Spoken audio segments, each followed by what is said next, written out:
Last week I mentioned in the beginning of the shir certain ideas about God and also the barriers that He created, which the task, of course, is for man is to remove those barriers. I mentioned the first barrier is the concept that we are an other besides God, Zulosoi. That was the first barrier. Second barrier is, even if you're spiritual, God is not spiritual. So that's a barrier to experiencing God. The third barrier was, of course, physicality, and I mentioned another barrier was, of course, what's called the Zoyama, or the evil of the Satan, and that gives us all kinds of drives and temptations and so on. So those are really the barriers that God created for us to remove them, so to speak, and get back to Him. And I mentioned also that there are periods of time that are when each of these barriers are removed. And so that's a very important part of the divine agenda, the divine plan itself, But I was thinking that because there are people that want to know, well, what else about God?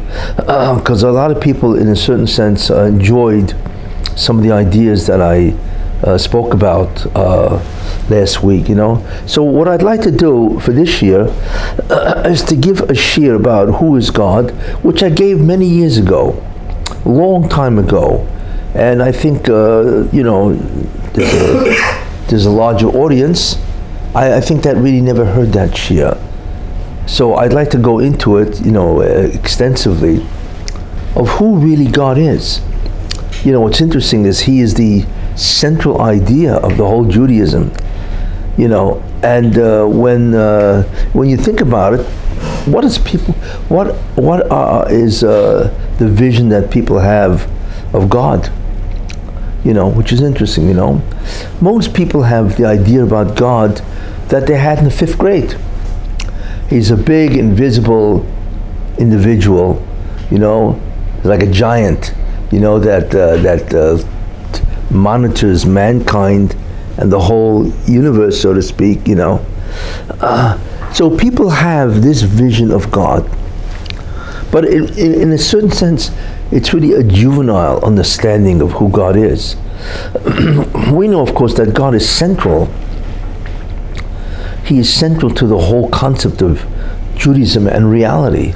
So therefore, it would be very important to have a much deeper, more profound understanding of who is God, what is the nature of God, in a certain sense, what is His essence, you see.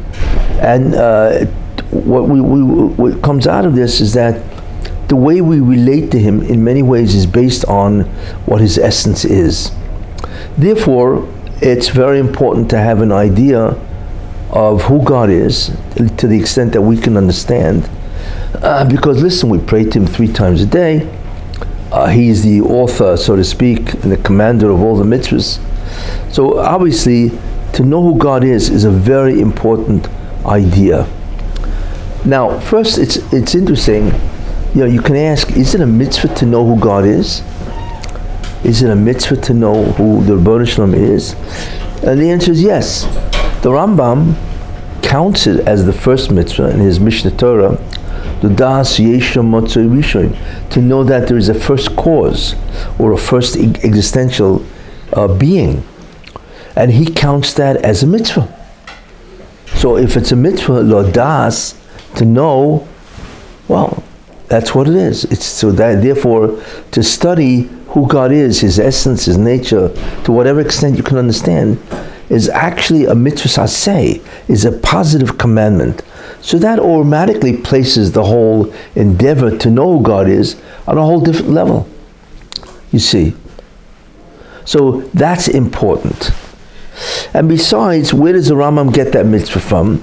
Because it says in the Torah in Dvarim, V'yodata hayoim, and you will know this day, Ki Hashem hu Elokim, that God is the Master, the Lord, in the heavens above, B'shamayim Yimal, in the heavens above, and on the earth below, Einoid. There is nobody else. So it says V'yodato, and it also says right after V'yodato Hayom, then it says V'hashivoiso elevavecho, and you will satisfy your heart.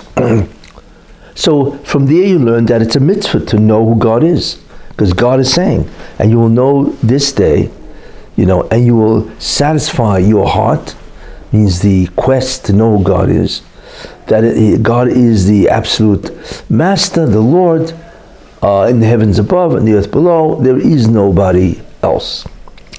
That's clearly a mitzvah saseh. It's a positive commandment to know who God is. Now, what is interesting about the way the Torah expresses that command is V'yodata hayom, and you'll know this day. Then it says V'hashivois elevecho, and you will satisfy your heart, so to speak. So, which would indicate that it's a tremendous labor to understand who God is, because your heart is agitated, you see.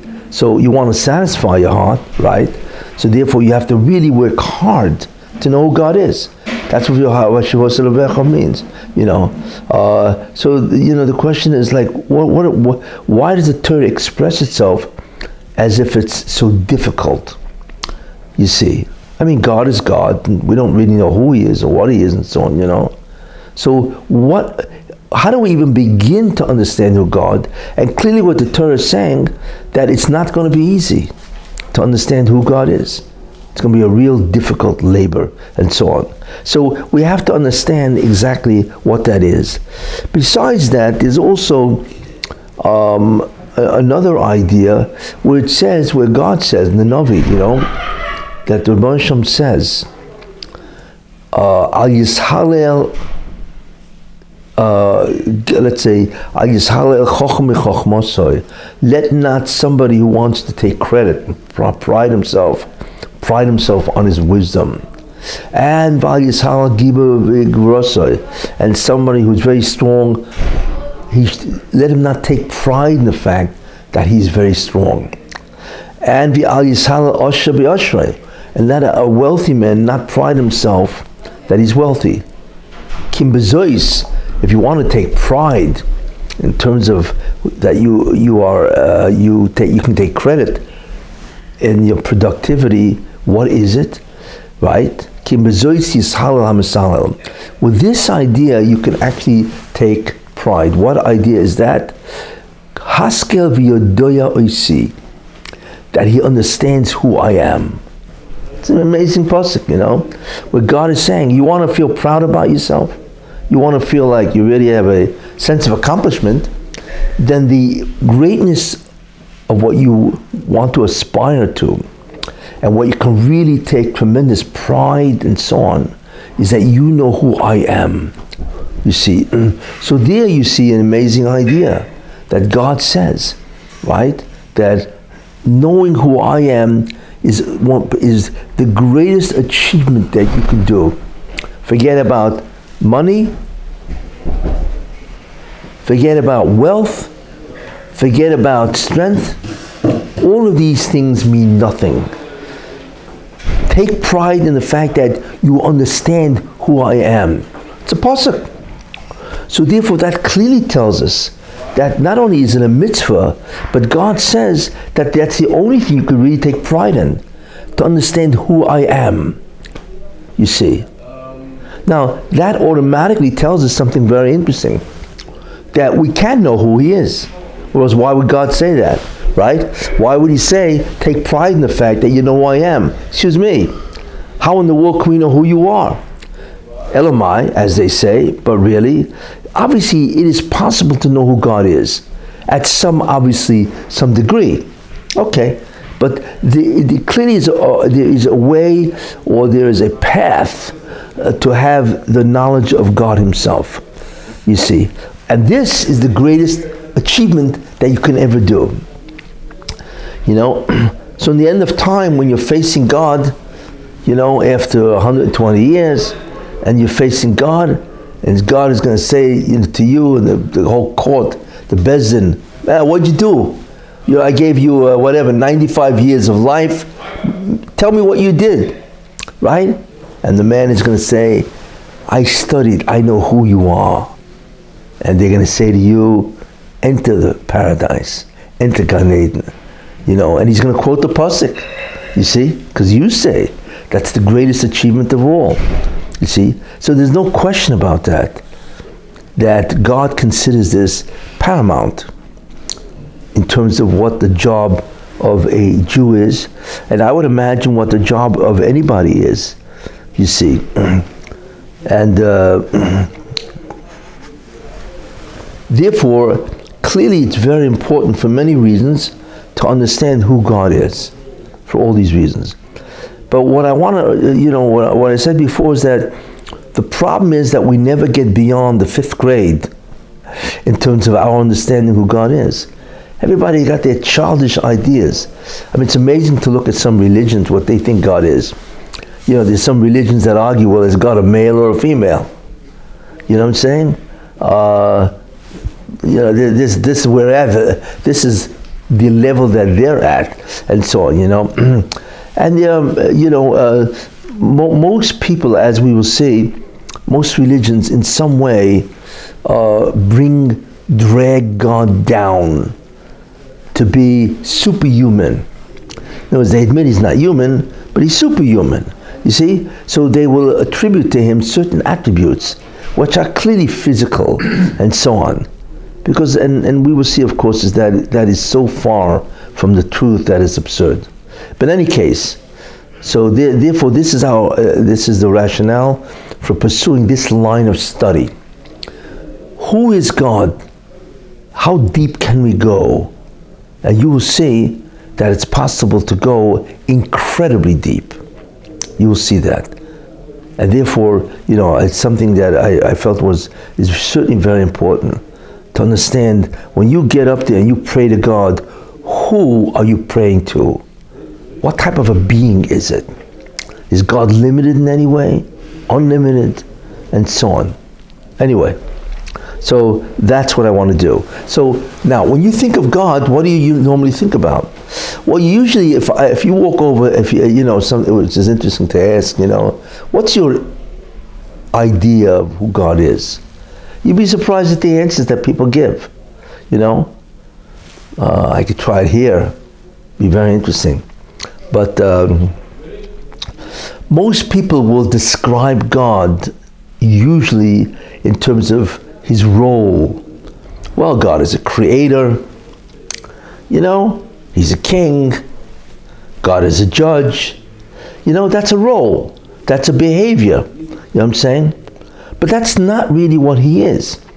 Maybe you could say that's what he does, maybe, right? But that's not what he is. If you say, well, George is a judge. I don't know who George is. I know that he acts as a judge. Fine. But the mere fact that you tell me what a person does doesn't tell you who he is. It's the same idea.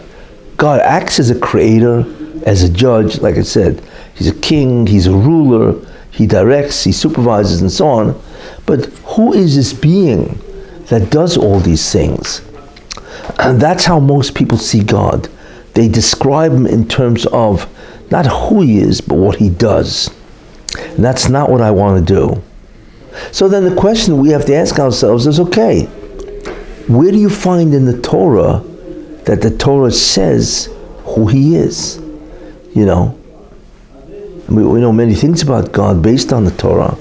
We know God talks, clearly, communicates with man. We know God thinks. God seems to have a memory because he remembers things. We see that. So in many people, in many ways, people say, well, it's almost like he's human. He's invisible, that's true. But he's like a Superman. You know what I'm saying? That's what people get the idea from, because the way he acts is very human-like. He's like an incredible human because, he created everything and so on, But in the end, he does exactly what a human does. That's a tremendous mistake, as we will see. So the question is, where in the Torah does it talk about who God is? And the answer is at the burning bush, he told Moses that I am, and I will be. Okay, but the question is, what in the world does that mean? Anyway, no, you don't have to answer. Right? I like to try to answer that. Now, so therefore, what we begin, if you look in the Torah, there is a place that the Torah says who God is. And the truth is, we say it twice a day. Shema Yisrael, Hashem Elokeinu, Hashem Echad. Hear Israel, the Lord, our God, the Lord is one. Ah, that's interesting. The Torah says that God is one. Wow, that's interesting. Fine. Now, what that means to us is that He is one and not two. That's what it means, right?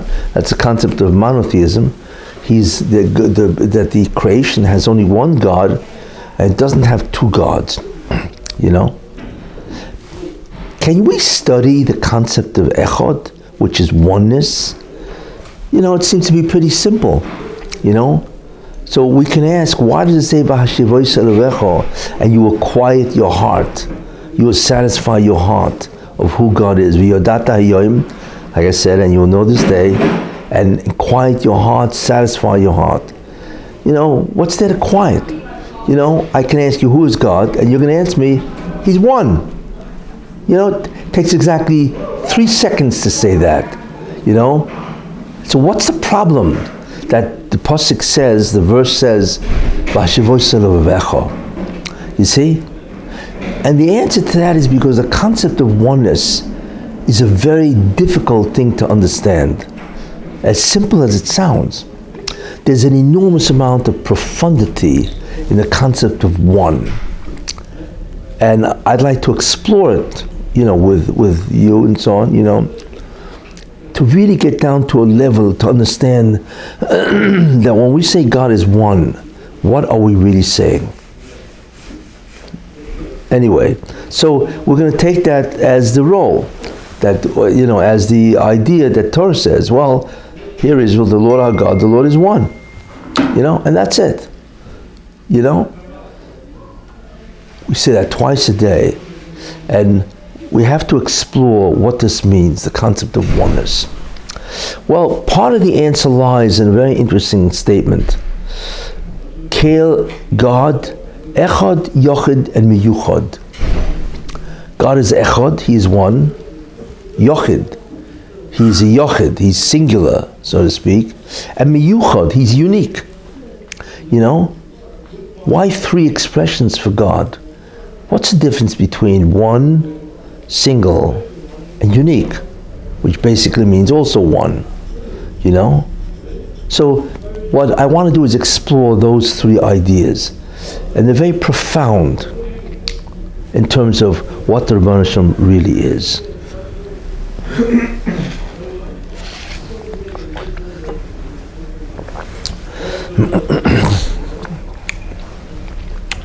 In a certain sense, we can take an elevator, we can go into the elevator and go down different floors. And in each floor, the door will open and we will see something about God. And the deeper we go, then the deeper is the understanding of who God is. It should be interesting to see how many floors we have to go down until we reach, in many ways, the ultimate idea of who God is. So let's all go in the elevator, right? Press the button, -1. Some people say, well, why don't you go up instead of down? But down means down in depth, you know, deeper and deeper. But anyway, and we go down to the first floor. The door opens, and we see something which is astonishing. When we say that God is one, did you ever ask this question, why is He one? Is He lucky? He's lucky that there just happens to be that there's no 2. So He can rule by Himself, right? Wow, is He lucky, you know? That God is one, He doesn't have to share His kingdom, right? With any other God, you know, and it just happens to be that way. You know, it happens to be that way. You know, God doesn't have to be one. It's just that's where the, as they say, that's where the coin dropped, the cookie crumbles, whatever, right? It happened to be that way. That's what we would think, you know. It's interesting to see what people would answer. Why is it not? He is one, but why is he one? Is that luck, or is there something about him that demands that he be one? Now, there are two types of oneness.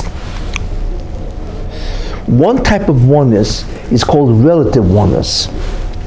Okay, for instance, there are certain things in the world which are only one of a kind.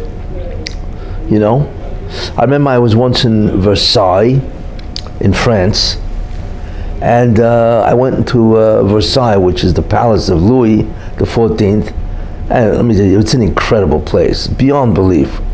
And this is a king. This shows you what a melech really is. That palace, Versailles, right outside of Paris, puts to shame the White House. I must say that, you can't believe it, The place is gilded with gold, and it's got frescoes on the ceiling and paintings. It's just beyond belief. And there's one room that you can't even believe you're in the room. It's called the Hall of Mirrors. If anybody who went to Versailles outside Paris, you know what I mean, the Hall of Mirrors. In fact, Louis used to take kings in there, and then used to knock their block off. It was just, they were astounded by that hall, It's filled with mirrors and chandeliers, like and this was like, whatever. Anyway, but in that palace, there was a desk. I remember the desk. It was extremely ornate. Curved, ornate, it was really magnificent desk. It took the guy 35 years to make it. I don't think he lived to make another desk like that, It's one of a kind, obviously. It's priceless, And so the question is, wait, it's only one of a kind. It's echod, right? But could the guy have made a second desk like that? The answer is yes. There could be a second desk. It just happens to be that there isn't a second desk. Okay. But so we could say that desk is one of a kind, right? It's oneness and so on, But there could have been a second desk. You see? You'd agree to that. So that's called relative oneness. It's one, relatively speaking. You see, there are coins that are only one of a kind. There are stamps. A stamp from the British Guiana, I think, that's one of a kind, and so on, So, and there are many things which were made only one, and there are diamonds that are one of a kind. Whatever. That's called relative oneness, because there could be a second thing like that. But then there's a thing called absolute oneness. What does absolutely one means? It means that this is not just one. It happens to be one. There cannot be a second item like this item. In other words, there's something about this item that the laws of existence refuses to allow a second type of item like this. That's called absolute oneness. Absolute. It's one, but absolutely. There cannot be a second item. You see? Now, so that's an incredible distinction between relative oneness. When we say, hear Israel, the Lord our God, the Lord is one, what we're saying is that God is absolutely one. It's not that he's lucky that there is no other God, you see, but he's absolutely one, which means that there cannot be a being like God.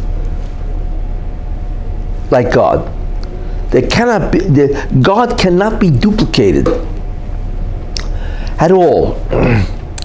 Now the question, of course, we can ask is why not?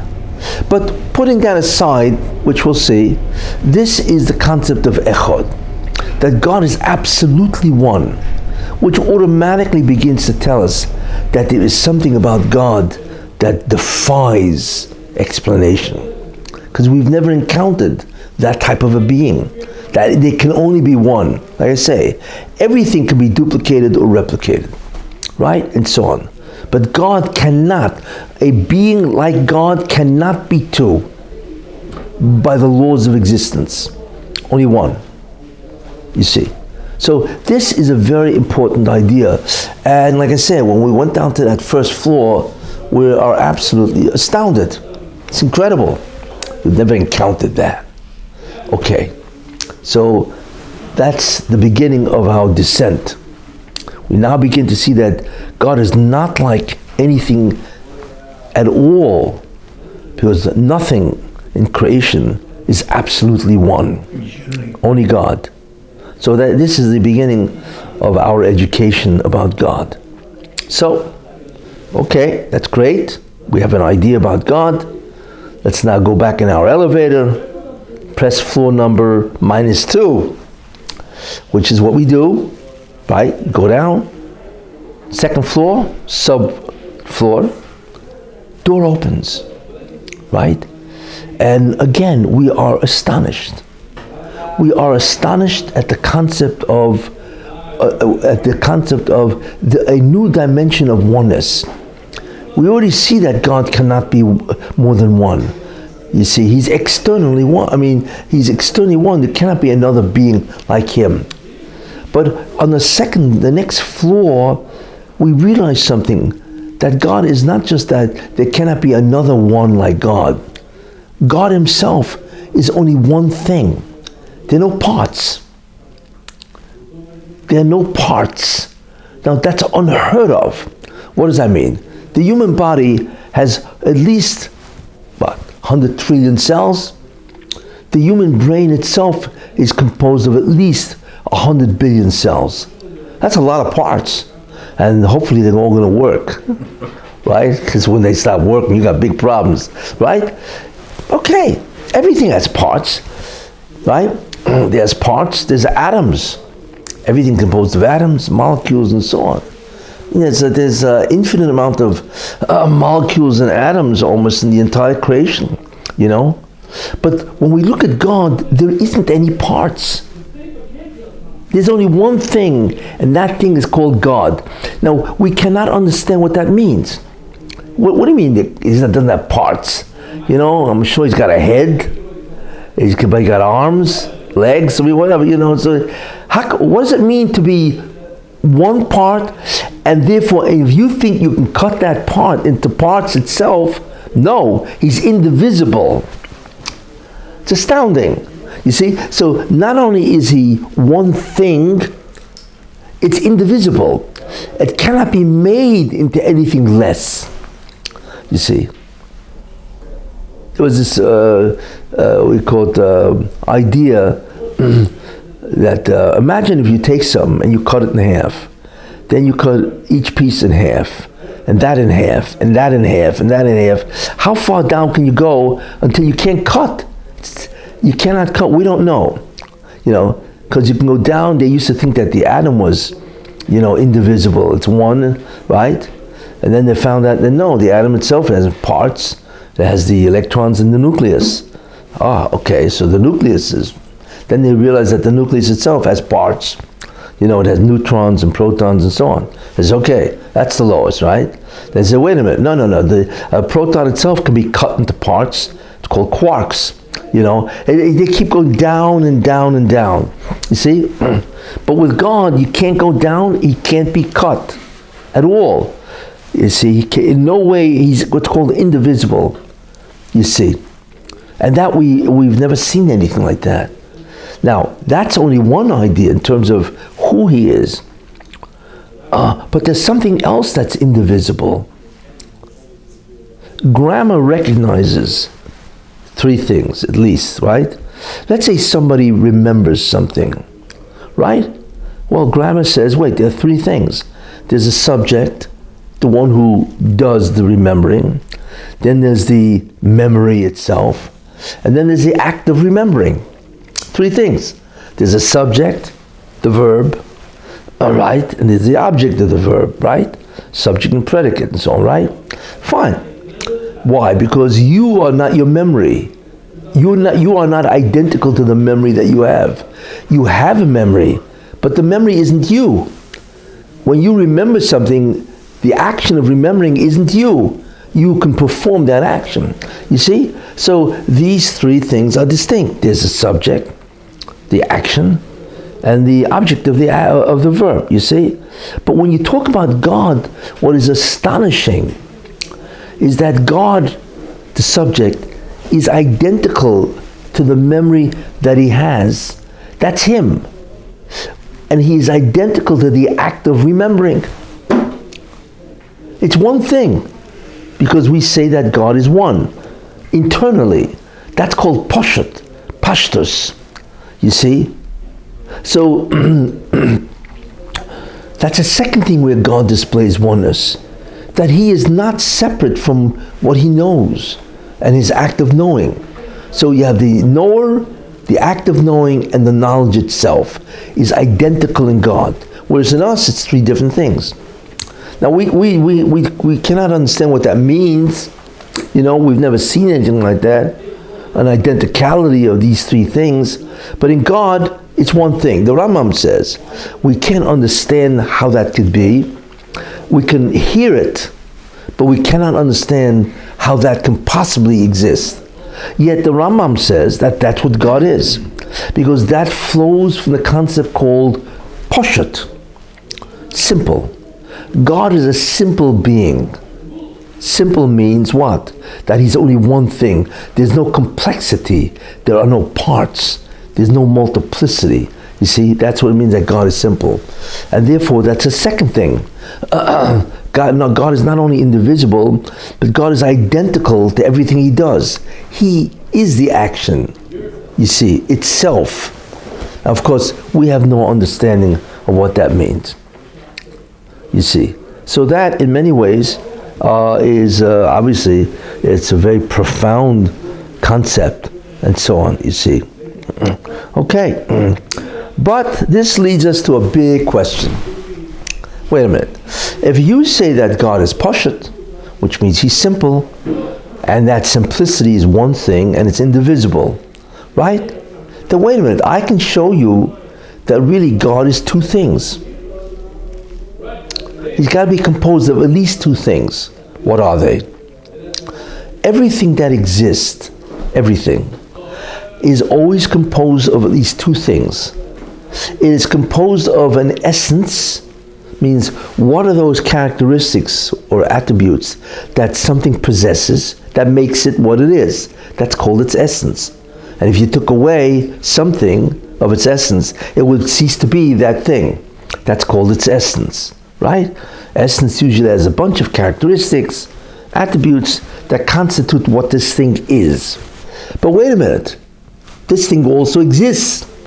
So there's something about this item or object, right, that's called existence. You see, we don't know what that is. But everything has an essence, and this essence has existence, you see. So there you are. Two things. It has the essential attributes, characteristics, but it also has existence. It is. You see. So then you can say to yourself, wait a minute, that's two things.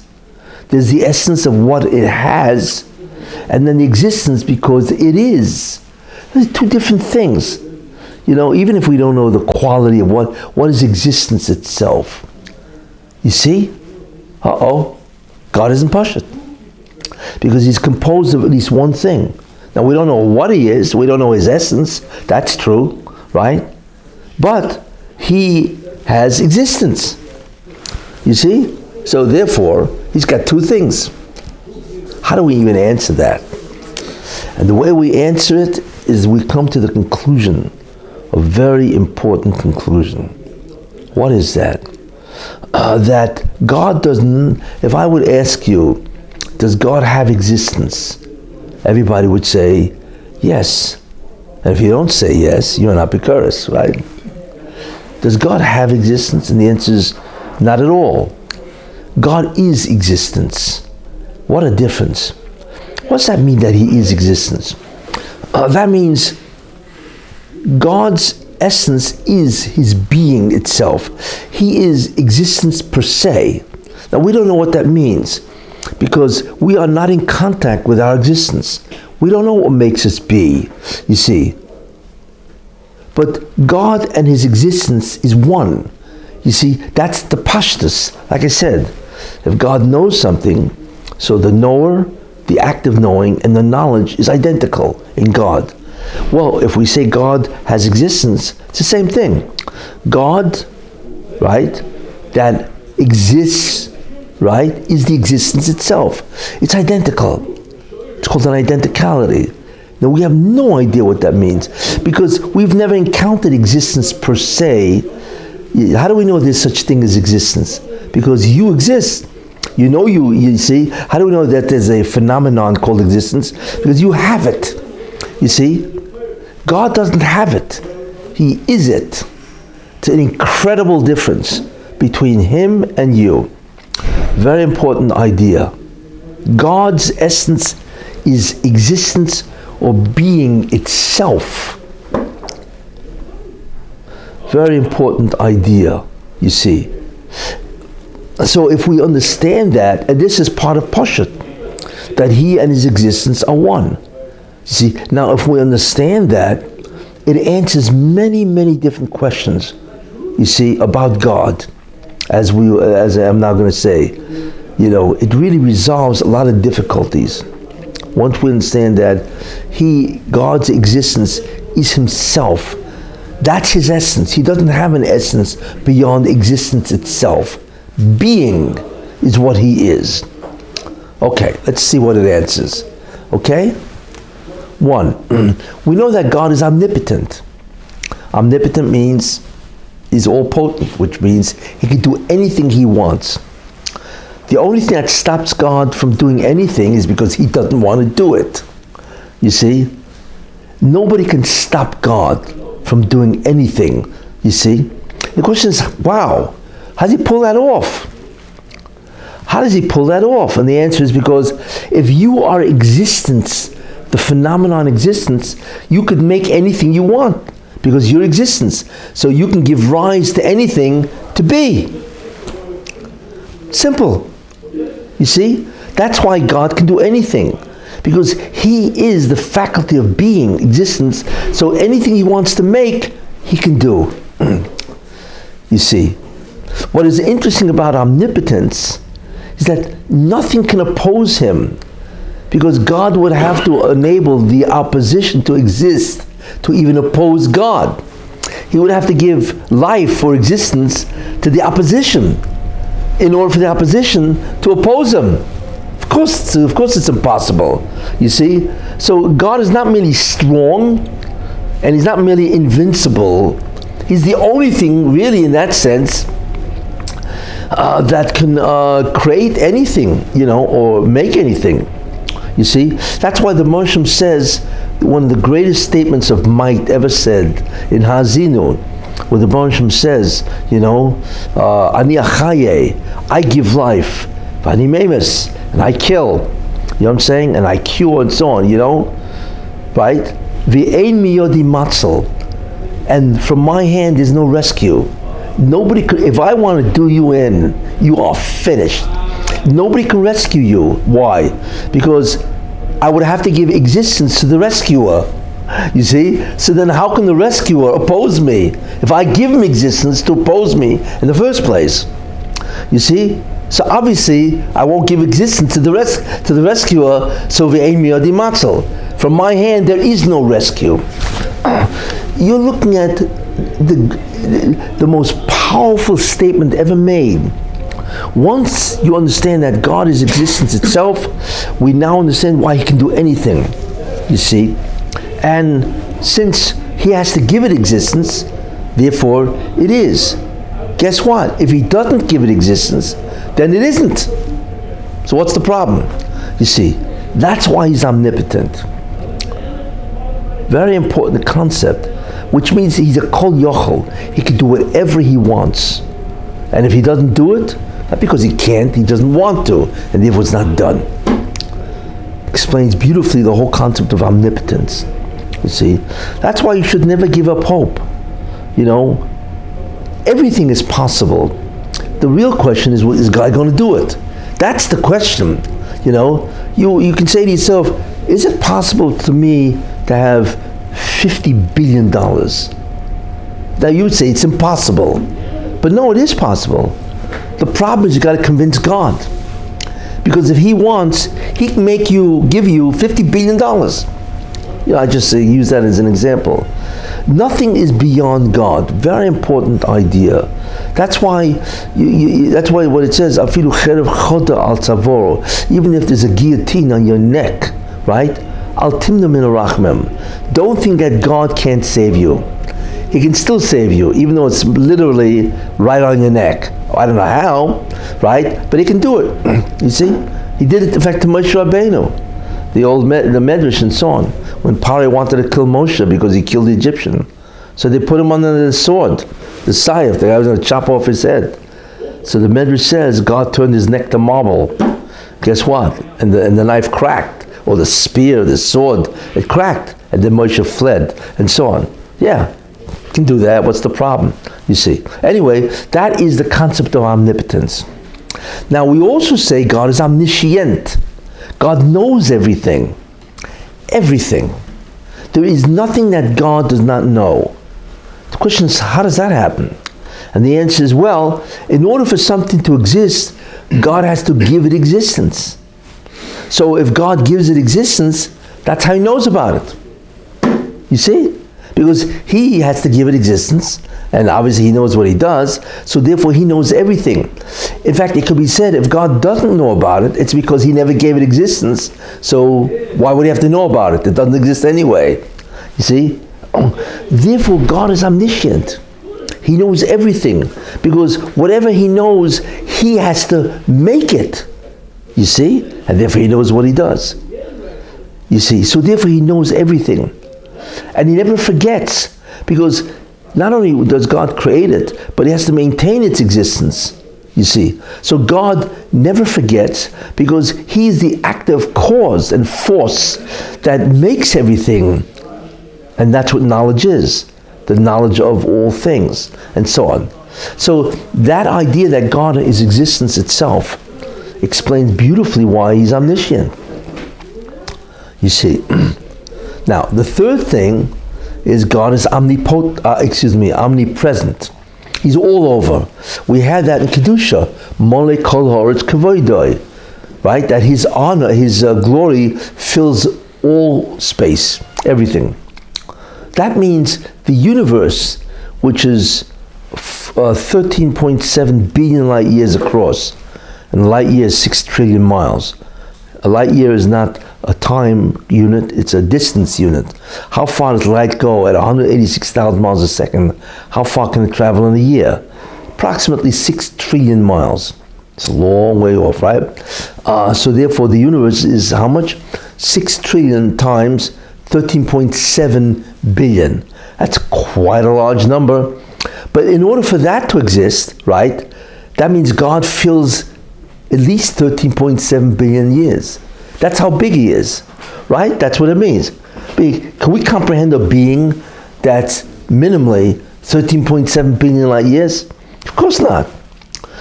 Yet, in order for the universe to exist, it has to be what? Given existence. But that means a star all the way out there, 13.7 billion years away from us, or whatever, right? And so on, has to be given existence by God. But how did God reach it? You see, because God encompasses all creation. And creation is much greater than the universe. Creation is much greater than the universe, which is very obviously and so on. Creation is almost infinitely greater than the universe, than the physical universe itself. So therefore, everything, the presence of God is everywhere. That's what it means. You see, that God is everywhere. Because if God is not in a place, it doesn't matter. It doesn't exist anyway. So why would he have to be located in that place? You see, that's a very important idea, that there is no space that is devoid of the presence of God. I mean, so therefore, just those three ideas, omnipotence, omniscience, and omnipresent, right, is beyond the human mind to grasp. We're obviously no longer dealing with Superman, you know, because even Superman doesn't know everything, right? He's certainly not all over the place, and he's not omnipotent. No, obviously. Yeah, kryptonite, huh? That's right. But anyway, So it very interestingly answers these three ideas, but it answers really many more ideas. Like what? Okay? It answers this, right? One, how does God create everything? You see, we can only discover things, right? We can discover things, but everything we discover exists. Or man can manufacture things, which means he assembles things in different ways. Fine.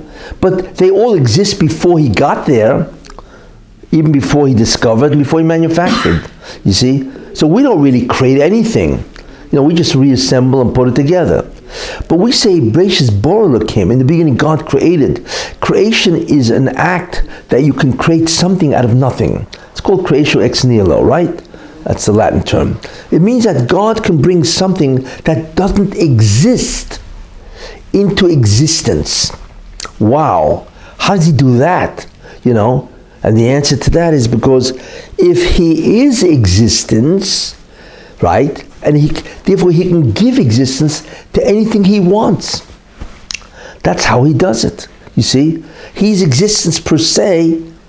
He just says, I want to do this. I want to make something, right? He just makes it exist because he allows it to be part of him.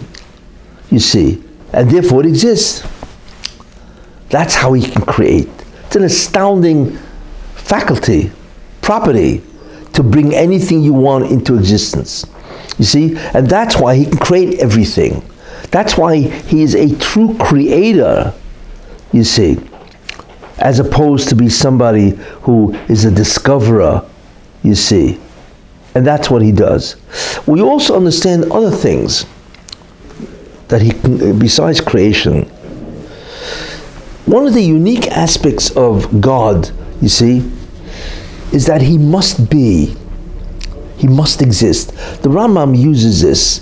He says one of the greatest ideas of God is that he cannot not be. He cannot non-exist. He must be. We may or may not be. There's no reason why we exist at all. So there's an option by anything else in all creation that it may exist or not exist. But God cannot leave existence at all. He must be. The question is why? It's called Mukhrach HaMetzius. His existence is necessitated. It's necessary. The question is why? And the answer is that we who are not existence, who are given it, well, if God removes it from us, right, then we instantly annihilate. We're gone. Truly gone. We don't exist. But God, who is existence, where's he going to go? He can't remove himself from himself. So if he's existence itself, I hate to use the word, but he's stuck in that sense, right? He is. You can't take existence out of him because that's who he is. You see? So if you have an item, fine, it can be taken away from you. But what happens if you are the item? Where are you going to go? So in a certain sense, God cannot commit suicide. You know what I'm saying? I mean, thank God for that, as you can say, He can't commit suicide because we would have a lot of problems if he did. Because again, something which is existence cannot remove himself from himself. Therefore, he's Mukhrach HaMetzius. He must be, which is an incredible ability of God. That means God can never disappear. And not only that, there can never be a time that he wasn't. He's timeless. Because a being that can't evaporate, so to speak, or obliterate, or annihilate, or terminate, right? That means he always was. That means he always was, he always is, and he always will be. Because where's he going to go? You see? Therefore, God is enduring. He's enduring. He always is there. There was never a time, so to speak, that he wasn't there, and therefore there will never be a time that he won't be there. You see? We're lucky. That's why Olam Haba is a great place, the future world, because it will always exist. You see? We have to be afraid, well, God's going to run out of steam. You know, he's going to run out of gas. I mean, whatever the fuel is to keep the energy going, and so on, since God will always be, that means whatever he wants to exist will always be. What a comfort. Anyway. Isn't time a created concept? Yes, it is. Yes, he created time. But I'm not going into that. I'm just saying, even if time is whatever, I'm going to explain that later on. But anyway, so the main idea is that God is permanent. Always was, or is, and always will be. You see? Because he cannot remove his existence. Very important idea. In other words, his existence is necessary. That is a very important idea. There's another concept. The Ramchal says something very interesting. He says, we don't know anything about God at all. But there is one thing we know about him. You know what that is? Shleimusoi. He's perfect. That's what the Ramchal says. Now he doesn't say more than that. The question is, perfect? What does perfection mean? Perfection, in many ways, is what? It's a concept. It's really an adjective. What's perfect? To be perfect means to have everything that the thing can contain or be. Nothing's missing, right? That's what perfection is. If I say some guy's strength is perfect, that means he has the totality of the attribute called strength. Nothing's missing, which of course nobody has, So when the Ramchal says that God is perfect, what does that mean? That means that whatever he has is complete. It's total. There's no lack. You see, that's what it means. You see, so if his existence, it's an absolute totality of being. Total. You see, if God, for instance, is a Rahman, whatever, right? Compassionate, his compassion is total. We don't understand that, Humans, at times they're compassionate, sometimes they're not, whatever, right? But the rachamim of God is absolute, that it must be, but it's total. Only a being that's existence can be perfect. Why? Because since the being is made the thing, right? Then he makes all that exists, because he gives it existence. But wait a minute, if he makes all the thing that exists in that attribute, then it's perfect. Because if it's missing something, it's not missing anything, it doesn't exist. You see? So that's why he's perfect. Means when he makes something, right, it's perfect because it exists in its totality, right? And if it doesn't exist, right, then that does not mean that God is imperfect. How could he be imperfect if the thing doesn't exist in the first place? You see? So when the Ramchal says that he's a perfect being, that's what he means. You see? And in other words, the ability to be a perfect being is because you are existence. You see? That's another thing that is understood. Why is God perfect? So we begin to understand that God has no limitations, because that would be an imperfection. You see? God has no deficiencies at all. He's not deficient in anything. He has no limits, right? And he has no dependencies. Because in order for there to be we now understand why he's one, what that means, because if there was another being, then God would be limited by the presence of that other being. You see? The presence of another being limits you. You see? Even if you kill that, but the space that he occupies limits you. You can't occupy that space because he's there. You see? Therefore, when we say that God is perfect, he's perfect because he has no limitations, no deficiencies, no dependencies. Therefore, there is nothing else. And therefore, he is limitless. You see? Because nothing can occupy space that God cannot occupy. You see? It's interesting. Once you begin to realize that, that's why God is one. There cannot be two, because that would limit God, you see.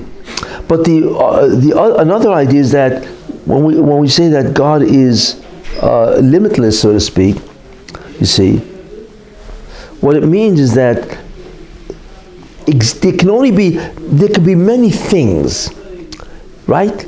How many things are there? It's almost infinite. in terms of the atoms and the molecules and so on, right? How many things are there, right? But, so there could be many things, there could be many essences and so on, right? And each one has existence. But there's only one thing called existence. There is no many existences.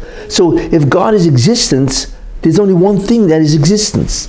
You see, there's no two things that are existence itself. You see, in terms of essence, there can be many things, each one having an essence.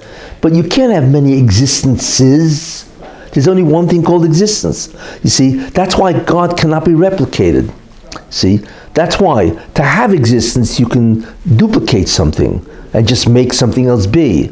See, but if you are existence itself, right, then how can you be replicated? There's only one thing called existence. Existence doesn't have another thing called existence. If God is existence, He's the only one that's existence.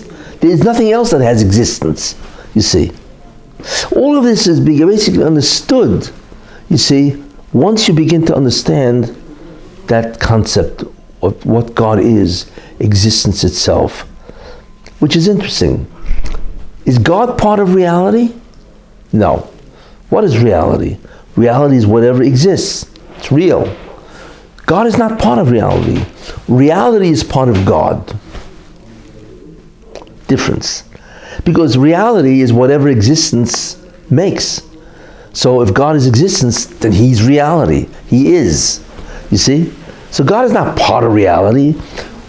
Right? Reality is part of God, so to speak. Reality emerges from God because God is existence itself. Therefore, whatever He makes is real. He's the one, not reality. There's no such thing as a separate thing called reality. And God is one of the things that is real. No. You see? God, reality, in that sense, God is not part of reality. He is reality. So reality is really part of Him.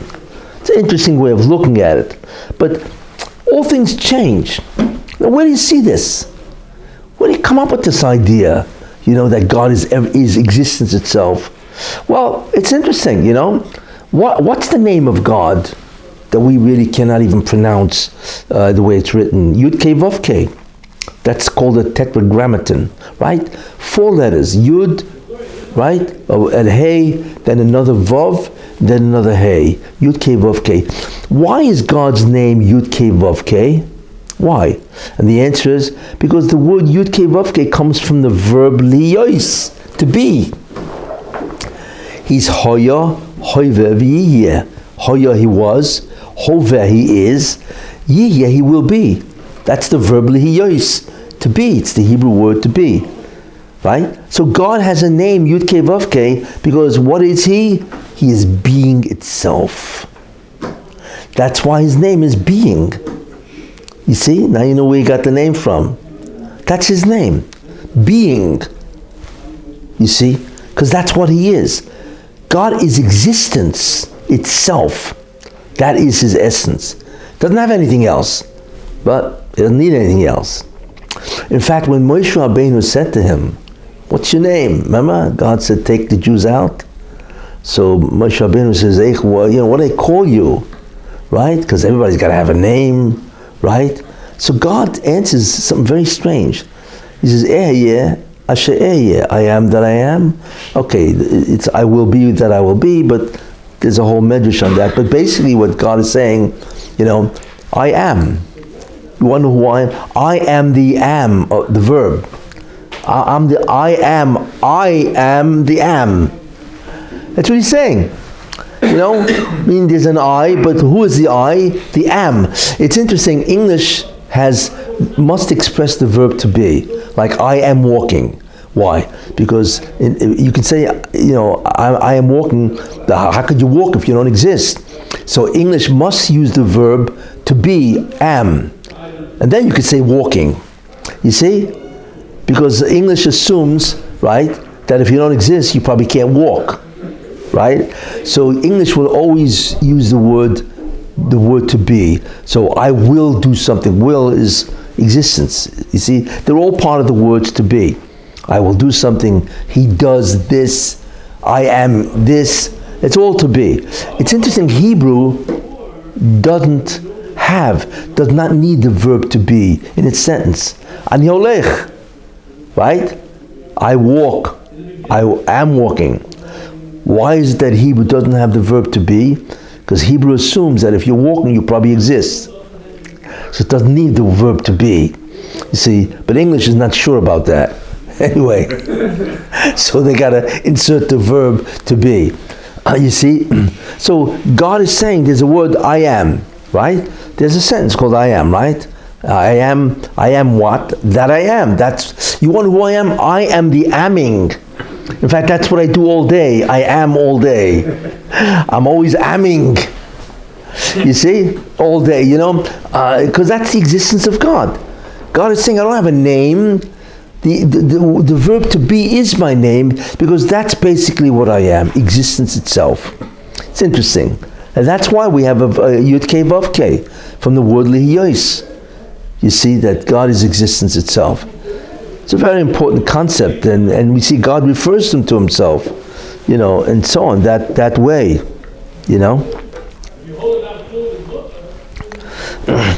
And because of that, there's something which is really, in many ways, interesting. How does God know that I'm giving a shiur? Does he see me? Yeah, he sees me, but how does he know? God doesn't see me. He doesn't see anything. You see? God does not experience anything externally. He experiences internally. Why? Because all of us exist because God is giving us existence right now. So since God knows himself, he knows us. He doesn't know it because he sees us, you see. He knows it because we emanate from him, or how would we exist? So that's how he knows what's going on here. You see? That's how he knows everything. You see? Because he gives it existence, and the existence is him. It emanates from him. You see? So obviously, you see, he knows everything. You see? That's how he knows it. Because God knows himself. Therefore, he knows everything. The knowledge is himself. He is the information. And guess what? We are the information. You see? That's the tremendous difference between us and him. He doesn't know because he's looking at us, seeing us. We are not external to him. We emanate from him, because where would we get our existence from? You see? So that's how he knows what's going on. A whole different way of living or being or whatever. It's really astounding when you think about that. But look how deep it is. Then you begin to understand why it says, you got to satisfy your heart. And then all we're talking about is oneness. You see? That basically everything emanates from him. And that's it. And therefore God is really only one. Everything else is from him, and they don't, well, we'll see in a minute, but he has to create everything, and he has to maintain their existence. You see, he has to give them existence and maintain their existence, But in the end, it's just existence. It's all him, you see. So therefore, that's a very, very important concept. That's when the elevator stops? No. We're only on floor 2. The next question, is there a floor 3? And the answer is yes. There's a 3rd floor. It's amazing. Look how deep we are already, and so on. But one thing you have to understand, which you begin to see, nobody can ever know who God is. You see? Because he's existence itself. How can we know? Nobody has ever seen existence itself walking down the street. Have you ever seen existence itself? No. Existence always has to be in something. It has to give something existence. So we infer that if you are walking down the street, you exist. You see? But I've never seen existence itself. I don't know what the quality is. That's why no being can understand who God is. No malach, no angel, nothing. Because they all have existence. An angel may have a different quality of being, he has different attributes and essences and so on, different structure, components, or whatever. But in the end, he also emanates from God. He also has to be given existence. So he doesn't know what existence is. You know what I'm saying? Therefore, it is not possible to understand or to know God. In fact, the only one who can know God is God. He's the only one who knows who he is. Nobody else does. Not the greatest malach of all has an inkling of who God is. You see, because the malach emanates from God. How would he get its existence? You see, but he doesn't know from what he emanates. You see, it's very interesting idea of how it works. You see, well, I've really explored. Yes. So on this level, how do you incorporate the idea of the Chirachov sheet with the act of existence? Well, what you're asking is a famous question that this has been asked. How that if God knows what you, yeah, but this it's not part of what I'm saying. Basically, it's the question is, how does God, if God knows what you're going to do, right? Then how do you have free will? Because what you do is in accordance with his information, and so on. But anyway. But it's something that doesn't interfere and it goes beyond. So yeah, but I'm not into that. I don't want to get it away. But anyway, so far we've gone down 2 floors. That what? One is that God is one, right? There is nothing else beside external to him. There's only one God, right? And the second thing is God is simple, and we see what simple is, right? That everything is, God is identical with everything that he is. You see, and I've mentioned a whole bunch of things, but in the end, like I say, because of this, the only one who knows who God is God himself. Nobody can fathom the concept of existence in and of itself. You see. But, well, what do we do? Well, let's go down into the elevator. Is there a third button? Is there a third button? And the answer, there is. There's a third button, you see. And what do? We press the button. Goes down to 3rd floor. The door opens. And we are absolutely shocked at what we see. What do we see? What do we see? We've already reached profound levels of understanding about who he is, or rather who he is not. So then what's the 3rd floor going to reveal to us? Well, the 3rd floor is in many ways much more astonishing than the 2nd. The Jews stood at Mount Sinai, Har Sinai. The Jews stood at Mount Sinai, right? And at Har Sinai, it's a very interesting statement. It says, Ato Hare Saradas, you have been shown. That's what it says. Ki Hashem hu Elokim, that God is the Lord, the Master, Einod Milvadoi. What does Einod Milvadoi mean? Besides him, there is nothing else. Now, it doesn't say in Einod Kamoihu, there's nobody like him. It says there's nobody besides him. And apparently this was the main vision that the Jews had at Har Sinai, the mountain of Sinai, when they received the Torah. Well, God showed them something which they've never seen before. And it was the central experience at Har Sinai. What was it? We think that God made a creation. He really didn't. Now, I'll explain that. Einod Milvadoi means besides God, nothing exists. What does that mean?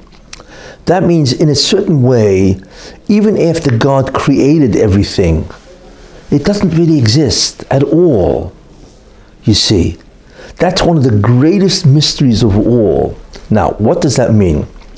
You need an example, a mushal, an analogy to understand this, I like to use this example. One, imagine there's a guy sleeping on the couch. Right, he's sleeping, right? And then all of a sudden he has a dream. And in the dream, he's got two guys sitting at a table. And they're drinking coffee. Right? One guy says to the other, this is what he's dreaming, right? One guy says to the other, you know, we don't really exist. So the other guy says to him, what, are you crazy? We don't exist. We're having a conversation here. So the first guy says, no, you don't understand. We exist relative to ourselves. But relative to the guy sleeping on the couch, right? We don't exist. We're a figment of his imagination. You see, we don't really exist like him. He is. We ain't, to use proper English, right? We don't exist at all, really. You know, we're some type of a mental abstraction, you know, manifestation of this guy's mind. He's the guy. He exists, you see. In fact, if he woke up, what would happen to us? Poof, we're gone. You see, because not only our existence depends on him, it's not even like him. You see. You know, so we can't fool ourselves and think that we really have a true existence. We don't. You see, that's what they realized at Har Sinai. Ato Horetz Ladas, you have been shown that you may know. Right? What? Ki Hashem hu Elokim, God is the Elokim, the Master, the Lord. Einoid Muvadoi. Besides God, the entity called God, Einoid, there's nothing else. Which means that even after the creation, we don't really exist. Certainly we don't exist the way he does. You see? Except we don't realize that. We think we really exist. You see? We take ourselves seriously. Right? You know? We think we are. But in true reality terms, we don't exist at all. In some way, God has concealed that from us. Because probably we'd have a heart attack if we realized that we don't really exist, you know? You see, so what that means is that even though God created us, do not think that you really exist at all. Certainly you don't exist like him. Forget about that. He is. Why? Because he's existence itself. We who have to be given existence, which is what we have, right? We don't exist like him. Because even after he's given us existence, guess what? It's still him. Think about that, you know? It's not like a mother gives birth to a child, a baby, right? So even if the mother dies, the child will continue to exist. The child exists, it was given existence by the mother, whatever, and with the death of the mother, it continues. Fine, it becomes an independent entity. Our problem is not only do we have to be sustained by God from nanosecond to nanosecond, and if God diverted his attention for 1 nanosecond, not even, for 1 instant time, you know, the whole creation would instantly annihilate. You can't believe how weak and vulnerable and how nothing we are. He has to be thinking to himself, you know, be. You see, however he works it, right? Of the entire creation, which is humongously vast. And if he diverted of attention, if somebody, tapped him on the shoulder, says, by the way, I want to ask you something, right? And all of a sudden he said, wait, the creation just vanished. Say, all of it would disappear. You see? Now, we don't know how he does that, you talk about OCD, right? OCD, obsessive compulsive disorder, right? He's got to be thinking about us from instant to instant time. Multitasking. No, well. So therefore, why? Because think about that. If he has to give us existence, it means he has to give us himself. He has to allow us in some way to form within him. It's like a cloud, right? And let's assume a cloud takes a shape, right? And all of a sudden it looks like it takes a shape of something, right? But it's still the cloud. You know, it's a shape in a cloud. Think about that. But in the end, it's still the cloud, right? It's the same thing. In the end, even though the Rebbeinu Shalom, God, right, gives us existence, in the end, we're nothing more than a shape in Him, whatever that means. You see? The unbelievable thing that He did is that the shape thinks it's independent of the cloud. It's delusional. You see? And there's no psychiatrist that will cure us from this, what do you call it, this delusion. It's impossible. But that's really what it's like. You see? The miracle, of course, is how did the Rebbeinu Shalom do it? How do we even think that we exist at all or independent of Him? Because we're nothing more than a shape in Him. You see, just like a shape in a cloud. You see? And that's what the Jews realized at Matan Torah. They realized this. And like Rashi says, and not Pasuk, it's in Devarim, I think, I think it's Pasuk Hey, whatever. And anyway, Rashi says that God, Rashi explains that Pasuk, behold, you have been shown, right, that God is the Lord, there's nobody besides God. So Rashi says, God opened up the heavens, right, this is what Rashi says, and He showed them, the Jewish people, Shohu Yichudei Shel Olam. He is the one of the creation. Yeah, and they realized that. Now how they can realize that and still exist to realize that, nobody knows. But God showed them enough where they can tap into the fact that they are nothing more than shapes in Him. You know, they however God does that, He allowed them because He wanted to show them what does it mean to be one? That you guys don't even exist at all, really. It's all relative. Now, one guy can say, wait a minute, relative? That's interesting. So a guy can say, you know, I'm going to sit in the middle of the highway, right? Because nothing exists, right?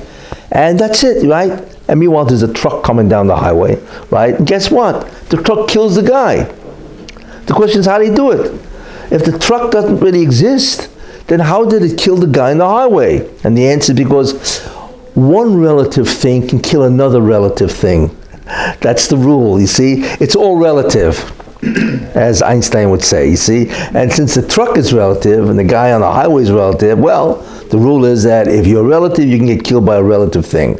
And that's it. But one cannot make the mistake that he is existing independent at all besides God. Doesn't exist. That idea and so on. In fact, Moshe Rabbeinu said, which is interesting, Moshe Rabbeinu, when the Jews sinned at the golden calf, right? The Jews sinned, so the Rabbi wanted to kill the Jews, whatever, and Moshe Rabbeinu says, you know, then erase me from your book and all that, fine, you know? And God said, okay, and so on. And then Moshe Rabbeinu realized that he has found favor in the eyes of God. Wait a minute, you know, that's a good thing, you know? I mean, we're praying 3 times a day to find favor in God's eyes, right? So he asked God the 2 greatest questions of man, that man can ever ask, right? First thing he says, Hareini no dirochecho, show me your ways. Since everything that happens ultimately is the ways of God, because God does everything, you know? So he said, God, show me your ways, which is like, which says, tell me everything you do, and therefore I will know that what everything is. It's total knowledge. So God said, you know, whatever, I'll do it and I'll hide myself, whatever. Then Moshe Rabbeinu said the next question, which is the greatest question of all, show me your glory. Hareini nos kvodecha, show me your glory. What does that mean? Who are you? How is it possible? Because Moshe Rabbeinu understood that I'm zero. I don't really exist like you. In fact, I don't exist at all, really, and so on. I'm a shape in you, you know. So, what Moshe Rabbeinu says. But wait a minute. But how can I look at you? How can I be and speak to you? Because I don't exist. Like, how'd you pull off that delusion? You know, show me your glory, which means that who are you? And therefore, if it's Eino Mavadoi, if I'm zero or nobody, how can I exist and talk to you? You see? How do you do that? And so on. And the Baruch says you can't see me and live as a whole, you know, and so on and so forth. But in the end, that's really what it is. You see? And therefore, like I say, you know, That's the idea, and that's a very important idea, and that's what it means when in the Navi it says Va'ani lo shenisi. God says, I have not changed. What do you mean I have not changed? There's you before you, the creation, and there's you after the creation. So you changed, before the creation, you didn't do it. After the creation, you did something. So that's a change. But God says, Ani lo shenisi. I have never changed. And that's what he means. Really, I never did anything, because nothing really exists. You see? No, we don't understand what that means. You see, we don't really exist in his terms. In fact, we don't really exist at all relative in some way, like the dream. They exist to each other, but really, we don't. That's why it says that. Why was Moshe Rabbeinu the greatest, most humble man who ever lived? Because he understood Einei Milvadoi. He's walking around, I don't really exist like God. Everything I am, everything I have is God. It's a shape in God. So then how can I walk around being haughty? I'm a zero. And the Taka says that. In fact, Moshe and Aaron say, V'nachnu mo. What are we? What are we? Nothing. Zero. You see. That's why anivus, humility, humble, is the greatest attribute of all, because humility is the translation or the realization that you are zero, you are nothing, everything is God. That's why it's astounding to see people walking around, preening their feathers. You know who I am, this kind of stuff. What do you mean? You are zero. In fact, if you knew who you were, you wouldn't even exist. So thank God you don't know who you are, because that's the only reason why you can exist, and so on, The thing is you don't think, therefore you am. You don't think, and therefore you am. That's right. That's right. Forget about Descartes, right? He had it all wrong. You're not. I think, therefore I am. No, if I don't think, therefore I am. Right? But anyway,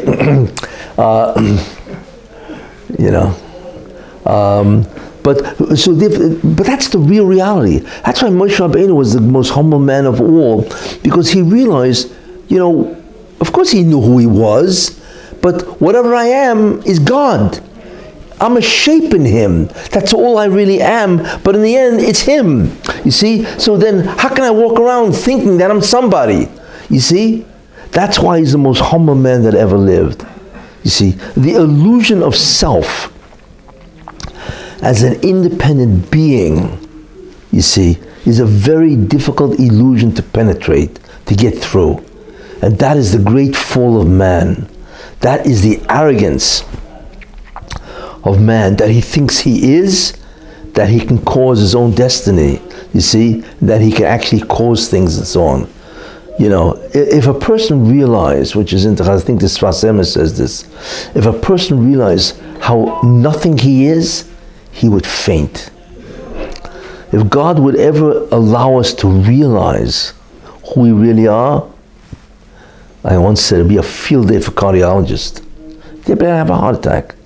You'd collapse. Why the Jews died when they heard? Exactly, yeah. They could not tolerate. Well, they died because of the Dveikus. They couldn't tolerate being apart from God. But part of it also because they realized God is. He revealed the relationship that he has with everybody.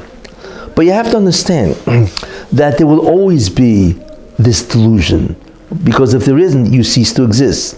That's why the Torah starts off with the word Beis, Bereshis. Beis, there was a whole medrash, every letter wanted to be the first. Remember that? It's a whole medrash. Aleph said, Beis and Aleph, and everybody was arguing, because they all start with a good word.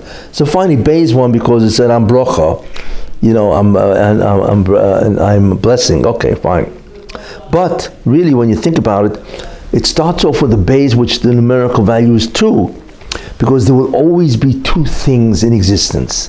One is the Creator God, who is existence, and the second thing that would always exist is a soul that's in a delusion that it exists.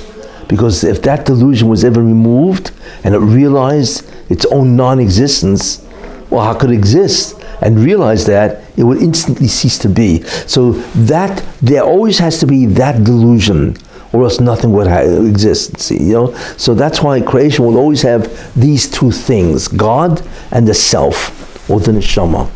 So that's why it starts with base and so on. But and I mentioned last week that we experience the existence of God in the future world, and that's how we begin to feel, and the ability to experience our existence, which is God, continues more and more and more, and it's an infinite climb and so on. So there's more and more a detraction from the zulosai, that there's an other, but there's enough other that we still exist, you see. So therefore, it's a very important idea. Besides God, there is nothing else. There is no other force in the universe at all. It's only God. And by the way, Reb Chaim Volozhin in the Nefesh HaChaim says, the greatest student of the Vilna Gaon, says that this is a segula, that if you are faced with a threat, an enemy, if you say to yourself, there is no enemy, that enemy is God in the form of that enemy, because ein koyach acher, there is no other force. Then he says, when you recognize that there is no other, there's no other enemy, there's nothing that can oppose you. God has to give existence to the opposition, or the sickness, or the cancer itself. There's no such thing as cancer, really. It's a delusion. But it's relative to us. There is. But if you recognize that everything is God, then he says it's a tremendous segula that opponent or opposition will cease. And there are people that have used it. I once used it and it worked. Yeah. It was amazing, I once used it and so on, and it actually worked within seconds. The whatever I was going through vanished. It's amazing. But so Rabbi Chaim Volozhin brings that down as a segula, as one of the ways that you can help protect yourself. And they say the Brisker Rav, when he was fleeing Europe from the Nazis, so all of a sudden he got stopped by a Nazi, and it was over for him. The guy caught him. The Nazis, going to kill him on the spot, whatever they do, and so on. So all of a sudden the Brisker Rav was machavan, einoid mavadai. He says, there's no Nazi, it's all God. This man has no power to do anything to me, because he doesn't really exist. Any power that he has to harm me must come from God. And I see that. I recognize that. So what happened was a mess. And they bring this down. All of a sudden, for whatever reason, and the guy Nazi stopped the Brisker Rav, he just looked away. Nothing. He just walked away. I mean, it's like, what is this, right? And because he used the segula, the remedy, whatever, called Einod Mavadoi. Chaim Volozhin, actually, but it works. How it works and why? Because for some reason, when you penetrate the delusion, God says, okay, you spotted me, you got me, I'll do it. I will activate your belief that I am the only one that gives the power of this opponent, and if I will take it away. It's like a measure for measure, a midah keneged midah. Because you believe that I'm the only force, the only power, therefore I will show you that I am. It's a measure for measure. Yeah, it's a highly unusual power and so on. And I recommend people who are sick should use this to meditate on this. And hopefully it will help, and whatever and so on, But it does, I remember I once used it in the airport. I got stopped by one of the people in the customs, and they wanted to check my bags to see if I had anything. And it happened to be that my wife brought in some fruit. I didn't even know that, So she said, it was a woman, one of the customs inspectors, she says, okay, do you have anything? And I didn't, I said, no. And when my wife says, well, I brought in some fruit So I realized this is no good. So all of a sudden I stopped and I was machavan einoi mavadoi. There is no customs inspector. This is God in the form of a customs inspector. You see, nobody has the power to do anything. And all of a sudden, somebody, like a split second later, somebody called this woman and said, "Hey, come on, I need you." And she just, and she just turned around and walked away. I'm just saying, it's a very powerful segula, But anyway, but this comes from the level that we're at, where it's Einod Mavadoi. Okay? Which is a very important idea. That's what the Jews experienced at Sinai. It was astounding to whatever extent they could, and that's probably one of the reasons why they died. They realized the totality of God in their lives, that He is everything. And that's why God is, and this is called, by the way, Yichud Mitziusoi. Mitziusoi, that God is the only thing that is. And because of that, Yichud Shlitasoi, He's the only thing that controls, He's the only power that is. You see, there is nothing else. Everything is given by God. So this is a very important concept and so on, Okay, we're going to go back in the elevator? We already did 3 floors, right? We go back and lo and behold, there's a fourth button. We press the button. I mean, what else is there? We don't even exist, right? We press the button, goes down 1 floor, doors open. Where did the elevator come from? What? Where did the elevator come from? All of a sudden, that's part of the delusion that there's actually an elevator. We think we're actually on the elevator going down, Anyway, and the doors open, and we are astonished beyond belief. But I'm not going to say what it is next week. So we're down 4 stories, 4 flights. Look how deep you can go in terms of who God is. You see, people have to understand who God is and what they're dealing with, who they're playing around with. Okay, yeah. Regarding the Yichud, all the Sidurim, before we do a mitzvah, every Siddur brings it down. L'shem Yichud Kut Shabrichu Ushchinte. Shchinte. Could the Rav masbid that a little bit? Next week. Because something has to be connected there. Yeah, exactly. Shabrichu Ushchinte. Next week. The answer lies next week. So if you can try to figure that out, but you won't be able to. Anyway, okay, great. I hope this brings you to greater fear of God, to realize what we're dealing with here and who the Rebbe Shem really is, and His ultimate power. The power of God it's beyond comprehension. Is that what we're supposed to remember when? That's one of the mitzvahs, the Taryag. Remember Yom Asher Ma'at B'Sinai. What's the word? Shamadata B'Sinai. Yeah. Are we supposed to remember that part that we saw? Yes. Is that the main part we're supposed to? Well, also that all the commandments come from God. He's the one who commanded us to do everything. Yeah.